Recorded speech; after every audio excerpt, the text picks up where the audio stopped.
Good morning again. I just really love coming and doing this and sharing with you some of the things that I have learned over my years that work so well with journaling. And continuing on what we've talked about before is journaling with kids. Now, I want to give you some ideas on what to keep, what to collect, and in the future we'll do a little bit more about how to do that, like how to keep and collect the different things that you can get from your children's lives so that it's there for their keepsake, so it's there for their future.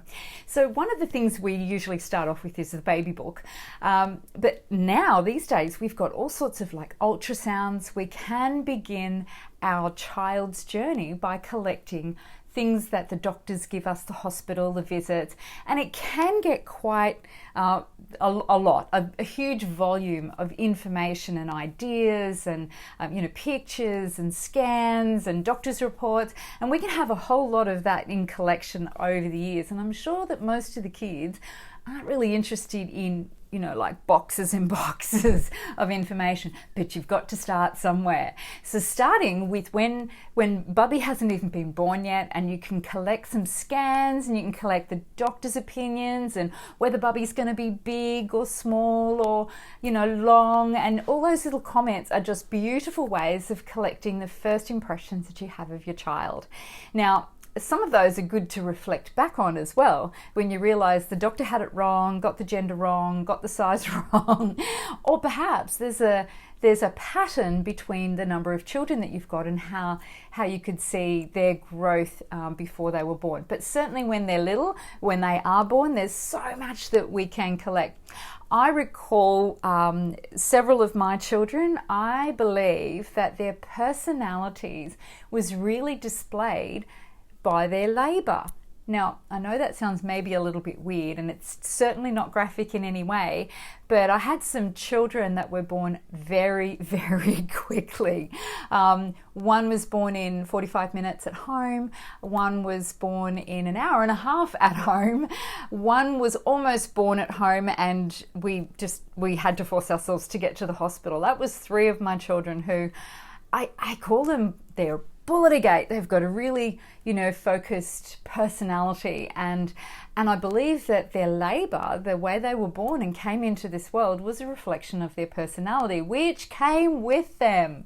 So if you believe in nurture versus nature, I certainly believe that my children were born with a specific nature, plus on top of that, they were nurtured and their personality grew, of course.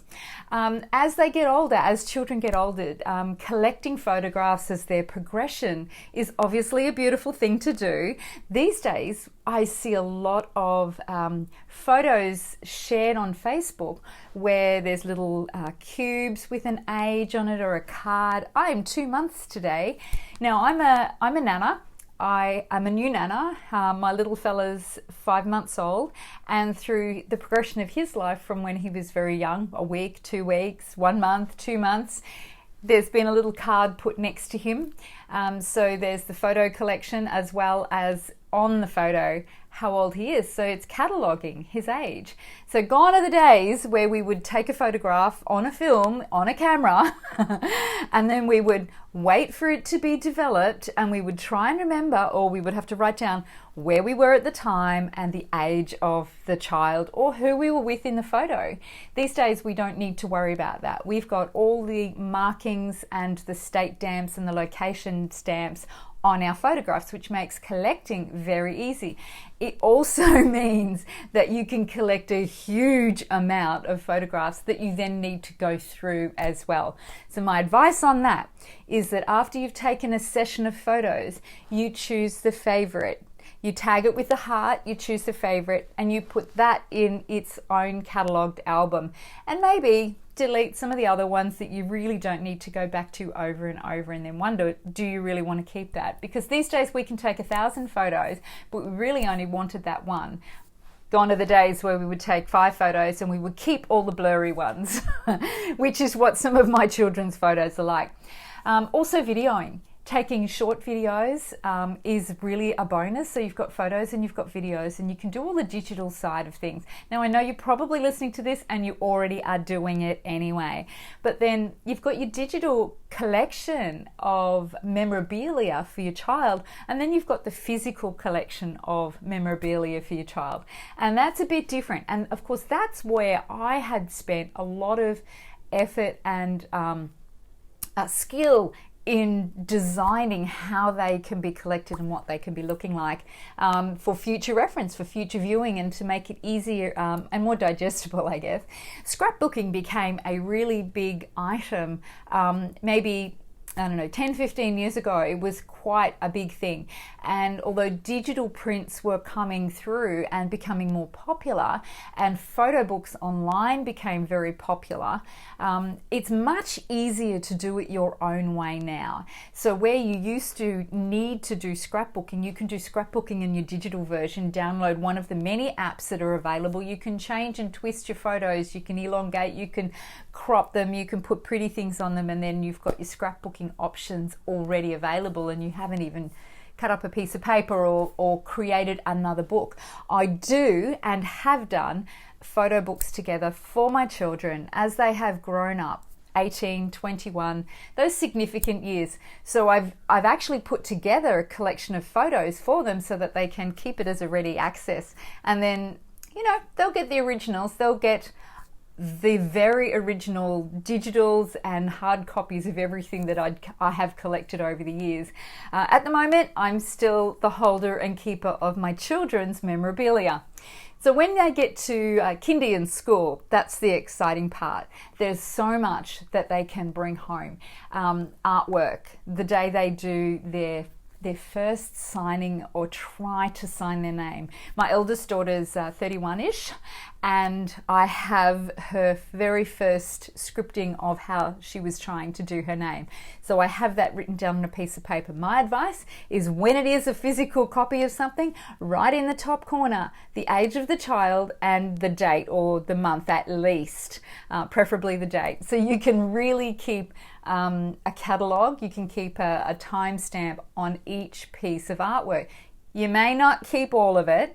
I doubt that you will even keep, 20% of the things that you can possibly gather together from their kinder years when they do their different artwork, not just when they try to do letters, but when they paint for the first time, and it's just all over the place, and it may look great at the time, but then in 6 months down the track they've actually advanced and the beauty of their artwork has changed so significantly. So don't throw the old stuff out. Keep it for a little while, because they may actually want to keep what looks like their very first, art piece, for a memorabilia for themselves.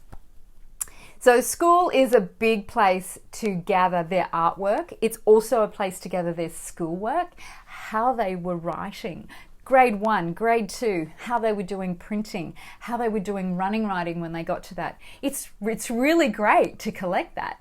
I have done a lot of calligraphy over the years, and I probably started in primary school where I enjoyed doing writing. I have one daughter who is just beautiful at doing artwork. She can sketch just the most wonderful, fine pictures, and I have kept a lot of her artwork because that was where her skills started.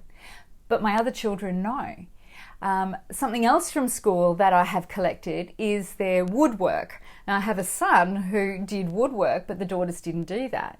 So it depends on the child, of course, but just take in and collect whatever it is that they're doing, and then make that decision later whether it is going to be one of the things that you keep in the memorabilia box, or the book of remembrance, or the box of remembrance, or, as I call it, the treasure chest.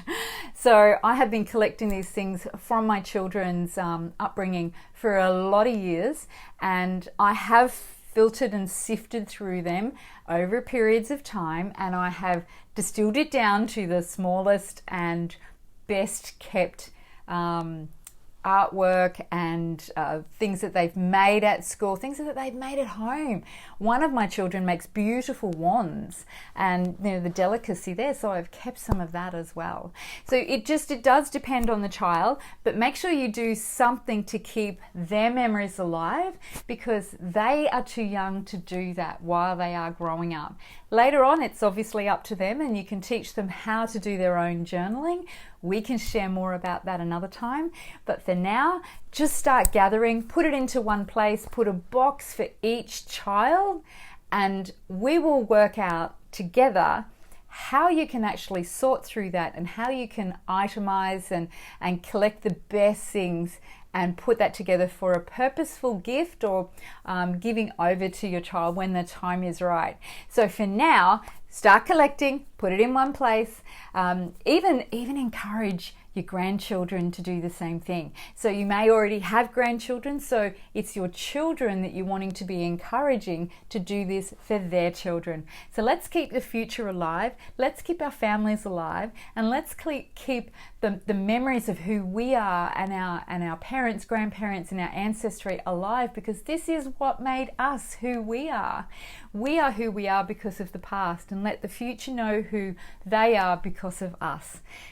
I leave this with you right now because I think it's just such a beautiful heart-centered activity of doing journaling for our children.